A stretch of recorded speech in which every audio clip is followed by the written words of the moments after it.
ખાલી થોડીક એની બેનની મારે એક થોડીક વિનંતી કરવી છે. તમે જે સમાજ માટે બંધારણ આપણા સમાજના કલ્યાણ માટે જ કર્યું છે, બહુ સરસ કર્યું છે. પણ એક બે એવી વાતો છે જે તમારી સમક્ષ રજૂ કરવા માગું છું હું.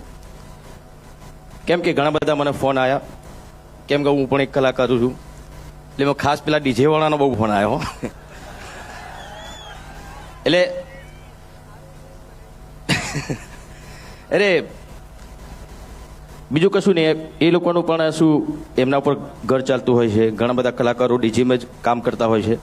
તો એના માટે તમે થોડુંક વિચારજો શું કરી શકો. તમે બધા આગેવાનો છો, બધા ભેગા થઈને તમે નક્કી કરજો. એટલે અમારા કલાકારોની વાત છે, બરાબર. એટલે એમાં શું થઈ શકે છે તમે બધા આગેવાનો છો, તમને વધારે ખબર પડશે.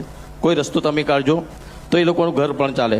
મારી પાસે વિક્રમભાઈએ માગણી મૂકી અને એમને વાત કરી કે બેન આ ડીજે વાળાની એમની માગણી છે, એટલે હવે આ જે બંધારણ એ કોઈ જ્ઞાની બેને નથી બનાવ્યું, સમગ્ર ઉત્તર ગુજરાતના 3 જિલ્લાઓએ સાથે મળીને બનાવ્યું છે.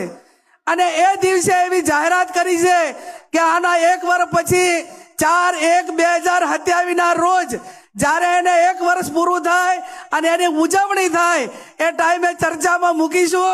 અને એમાં તમે પણ બધાય આવજો. ચર્ચાના અંતે જે કાંઈ નિર્ણય લેવાનો થતો હશે એ આવતા વર્ષે થશે.